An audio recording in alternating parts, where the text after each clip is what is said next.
Good morning students. Examination point of view से जो हम आज टॉपिक डिस्कस करने जा रहे हैं वो है डिफरेंस और distinguish between the condition and warranty. इससे पूर्व के वीडियो में हम conditions and warranties meanings, what about the meanings and what kinds of guarantee, warranty and conditions. Let us discuss about the distinguish between the condition and warranty. Number one, on the basis of main purpose, whereas in conditions is a stipulations which is essential to the main purpose of the contract। यानी शर्त एक ऐसा बंधन है जो अनुबंध के मुख्य उद्देश्य के लिए होना जरूरी है, इसकी पूर्ति किया जाना अति आवश्यक है।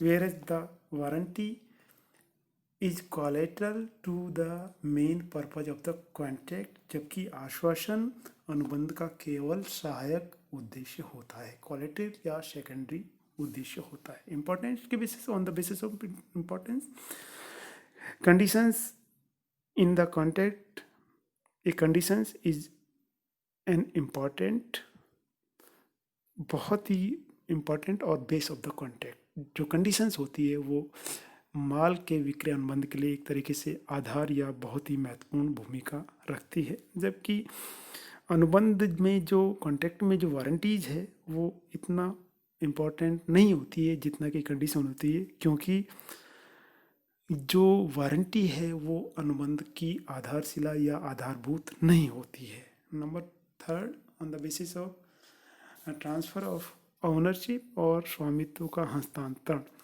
यदि without fulfilment of the conditions the ownership of the goods is not possible. यानी कि शर्त की पालना के बिना स्वामित्व का हस्तांतरण नहीं किया जा सकता है, जबकि आश्वासन या वारंटी का पालन किए बिना ही स्वामित्व का हस्तांतरण किया जा सकता है। फोर्थ वन, निष्पादन से मुक्ति या कहें एग्जेम्प्टेड फ्रॉम द परफॉर्मेंस, यानी in case the breach of conditions aggrieved party can exempted from the performance of the contract of sale of good। यानी कि जब शर्त भंग की जाती है तो उस दशा में जो एग्रीवेड पार्टी है या पीड़ित पक्षकार को अनुबंध के निष्पादन से मुक्ति मिल जाती है। यहाँ पीड़ित पक्षकार को अनुबंध की परफॉर्मेंस करना जरूरी नहीं होता है, जबकि आश्वासन भंग की दशा में या ब्रीच ऑफ वारंटी की दशा में पीड़ित पक्षकार को निष्पादन से या परफॉर्मेंस ऑफ द कॉन्ट्रैक्ट से मुक्ति या एग्जेम्प्टेड नहीं किया जा सकता, जबकि परफॉर्मेंस ऑफ कॉन्ट्रैक्ट यहाँ एग्जीक्यूट होना जरूरी होता है। फिफ्थ वन, राइट्स क्या क्या होते हैं। जब ब्रीच ऑफ कॉन्ट्रैक्ट होता है, शर्त भंग की दशा में जो निर्दोष पक्षकार है या एग्रीवेड पार्टी है तो उसको तीन तरीके की रेमेडीज होती हैं, दो तरीके की रेमेडीज होती हैं। या तो अनुबंध को समाप्त करने का उसको राइट्स है, वो कर सकता है। इसके अलावा यानी कंडीशन ब्रीच ऑफ कॉन्ट्रैक्ट को, ब्रीच ऑफ कंडीशंस को एक तरीके से ब्रीच ऑफ वारंटी मानते हुए केवल क्षतिपूर्ति पाने का भी उसको अधिकार होता है। उसके पास ऑप्शन होता है, या तो वो एंटायर जो रिप्रेडिएट करे उस कॉन्ट्रैक्ट को और उसके बेसिस पर उसको संपूर्ण जो होल जो कॉन्ट्रैक्ट है उसको रद्द कर सकता है। इसके अलावा वो कंडीशंस ऑफ ब्रीच या ब्रीच जो शर्त का ब्रीच हुआ है उसको आश्वासन ब्रीच या ब्रीच ऑफ वारंटी मानते हुए एक तरीके से वो क्षतिपूर्ति प्राप्त कर सकता है। इसके बाद वेरेज इन केस ऑफ वारंटी, आश्वासन भंग की दशा में, ब्रीच ऑफ वारंटी की दशा में जो एग्रीवेड पार्टी को केवल क्षतिपूर्ति या कंपनसेशन या डैमेजेस प्राप्त करने का उसको अधिकार होता है। इसके बाद प्रतिफल पर प्रभाव, यानी कि ब्रीच ऑफ कंडीशंस पर एंटायर जो कॉन्ट्रैक्ट है उस पर प्रभाव पड़ता है, जबकि आश्वासन का प्रतिफल के किसी एक भाग पर ही प्रभाव पड़ता है। Only A one part of the contract. इसके बाद अनुबंध का जो समर्थन है उसका बेस क्या होता है? शर्त जो कंडीशंस हैं विक्रय अनुबंध में एक निर्धारित एवं आधारभूत तत्व होते हैं, फंडामेंटल एलिमेंट्स होते हैं। तो उस स्थिति में यानी कि contract of sale of goods उसका परफॉर्मेंस किया जाना जरूरी होता है, जबकि जो एक तरीके से वारंटी हैं वो अनुबंध का सहायक तत्व होती हैं या सब्सिडी या सेकेंडरी एलिमेंट्स होते हैं जिन्हें आधारभूत रूप प्रदान नहीं किया जा सकता या जिन्हें मेन एलिमेंट्स नहीं माना जा सकता है।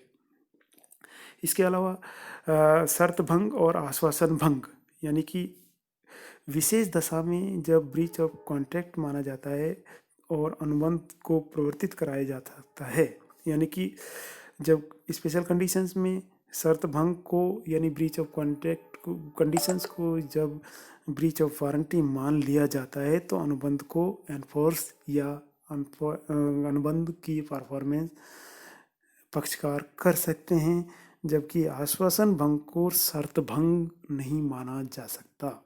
Warranty the breach of warranty cannot be treated as breach of contract, but whereas the breach of conditions may be treated as breach of contract। इसके अलावा नेक्स्ट वन है आपका शर्त संख्या, जो गर्भित शर्तों की संख्या गर्भित आश्वासनों की तुलना में अधिक होती है। जैसे तो आपका कंडीशंस जो इम्प्लाइड कंडीशंस थे एज टू टाइटल है, एज टू डिस्क्रिप्शंस है, एज टू सैंपल है and as to sample as well as descriptions है, as to quality, as to merchantable quality, as to wholesomeness या और wholesomeness, goods for holes, and conditions implied by customs and uses, whereas the number of warranties is lesser than conditions, that is as to quiet position, as to freedom from encumbrances or charges, as to dangerous a nature of goods। Next video में आपके सामने पुनः मिलेंगे transfer of property और ownership which is given section 18 to 16 of the Sale of Good Act 1930। Thanks to all for watching the video।